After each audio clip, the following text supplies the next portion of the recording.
Molweni, ni right? So I thought I would do a very impromptu video today. I've been putting off doing this video for about a month, a little over a month now.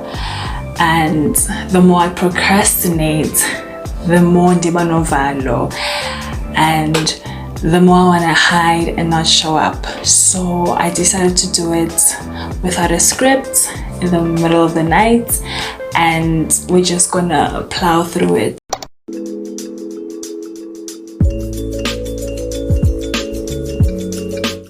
The film that has been described by every single article I have read as a one-of-a-kind, as the first Afrikaaps film. From the very beginning of this film, they showed us that this is a story about relationships. It is a story about connections. It's about bonds, and there's just one tiny little thing about how they concluded, how they resolved the conflicts that they introduced that affected the relationships, the main point of this film, that I don't like. I could take some time to talk about the technical sides of the film that I liked, specifically the editing. It's been done before, yes. It's nothing new, it's nothing we haven't seen, but it was still beautiful, and we've never seen it in that context. So what they did with the editing was show us the relationships, the family dynamics between every member of this family plus one, the outsider. I'm going to get to her now. They established and showed us everything that we needed to know about that family around the dinner table, around food. That is a good thing that they did. That is, if I was going to get into the technical side of this film, that is the thing I would focus on. How the editor and the creators of this film went about showing us, and not telling us, showing us how close this family was and how the bonds were severed. That scene relayed so much information, and I loved that. I loved it so much. Yeah, I can talk about it. I can talk about the editing. I can talk about how without somebody narrating, or without like an off-screen narrator, or without like the characters telling us later on in the film, they showed us the progression of the family. I could do that. I could talk about the editing. I'm not going to. I'm not going to. Not because I don't want to praise the creators of the film and the editing team and the editing department, no, but because out of everything they got right, the one thing in my opinion that they got wrong is the one thing that's leaving a foul taste in my mouth, a bad aftertaste. It's the one thing that I can't stop thinking about. From all the movies, the local movies that came out this year that I've seen, all the women that look like me were struggling in love and romantic partnerships. Barakat chose to not go in a different direction. They chose to follow the status quo, and I don't like that. One of the reasons why I decided to watch this film was because of the woman on the poster who stood out, was visibly different from everyone else. How she chose to dress, her cut, how she chose to appear, and She stood out because of her differences. I thought I was anticipating for her storyline to have more substance, to be more concrete. That's not what I got. And that is what left a foul taste in my mouth. I am not taking away from the film at all.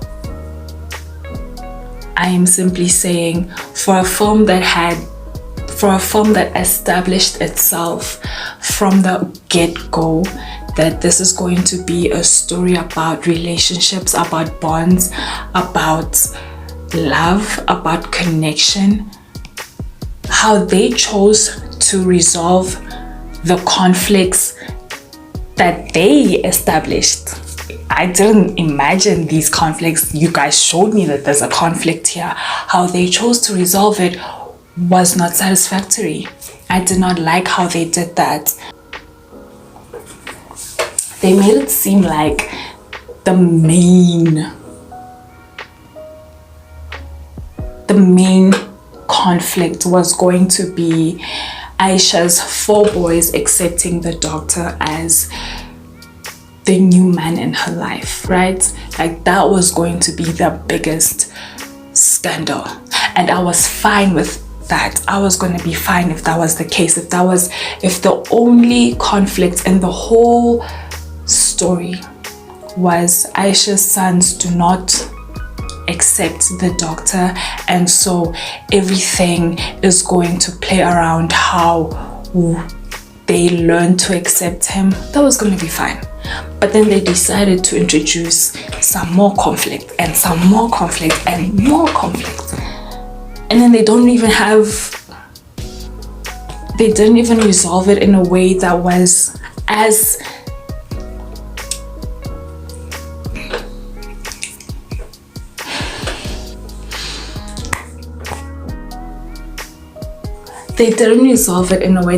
satisfying as they did Aisha and the doctors and her sons accepting the doctor's conflict. The second born, I think his name is Zaid. I could Google. I'm not about to. The one who was played by Joey Rasdeen. His wife,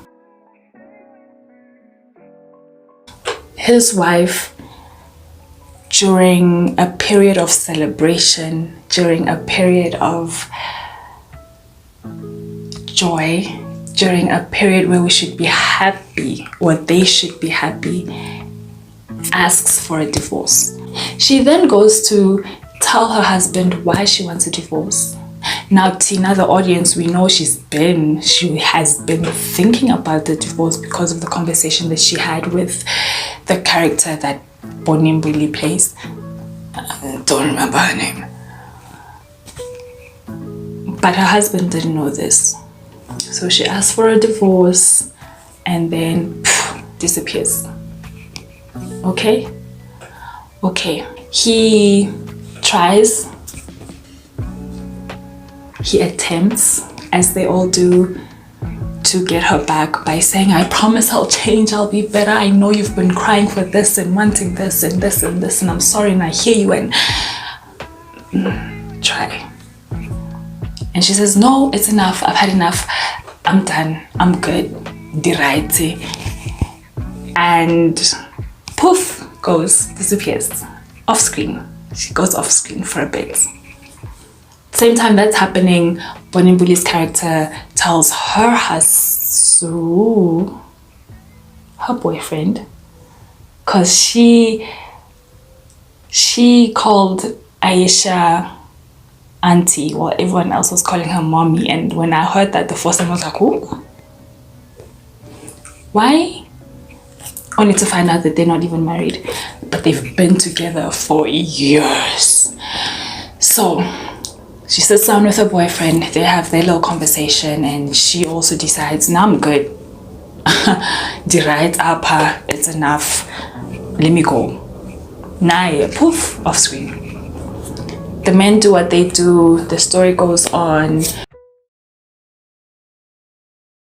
Now we're in that part of the story where people need to take accountability, they do some self-reflection, they make amends. And then as that is happening, something happens off screen for the two women that walked out to come back in. And I was asking myself, what happened? Huh?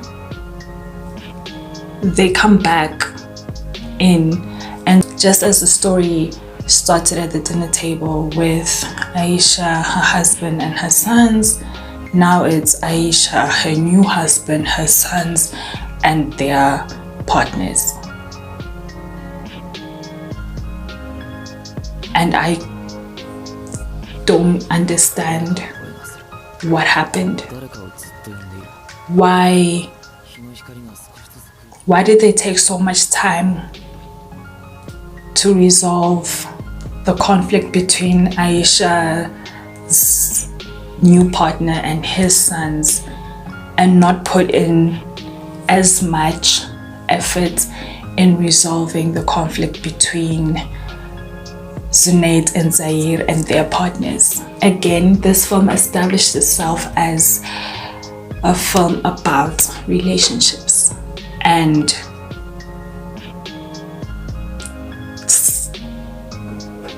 they decided to at least, yeah, if you guys had given the one character in the whole film who stands out from everyone something a bit more concrete to work with, something that has a bit more substance, something that made sense, right? You don't have to give us the whole life story. You don't have to tell us how they met, where they met, and why they have not gotten married yet. But she had that question. She was wondering where this is going. Did she ever get an answer? And why didn't she get an answer? Whatever the reason was for them to decide that it would make more sense for the conflict resolution to happen off screen, that was a bad decision. That was a decision that I feel deep in my bones affected your film. I want to say that decision affected the cultural impact your film could have had.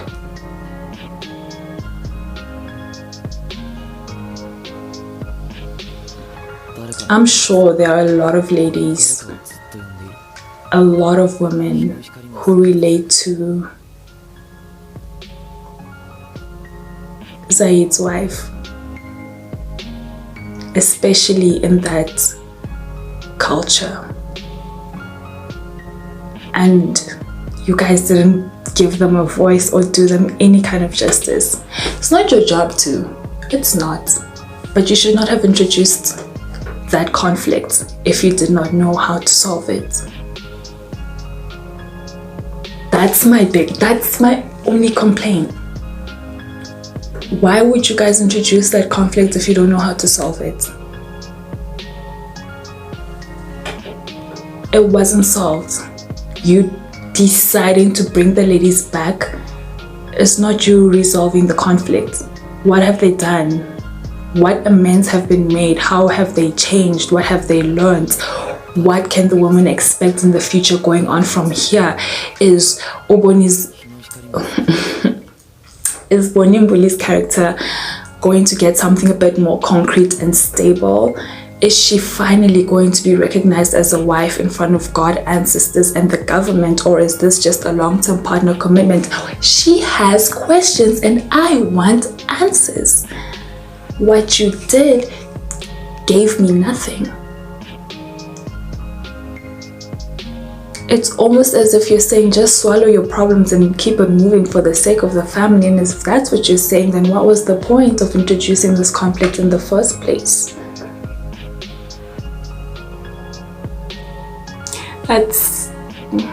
yeah, that's my only, yeah, that's my only issue. That is my only, I will have an issue with nothing else. Everything else was. If you made it this far in the video, thank you so much for watching. I would ask you to follow me on my social media, but I'm not really active on there. So yeah,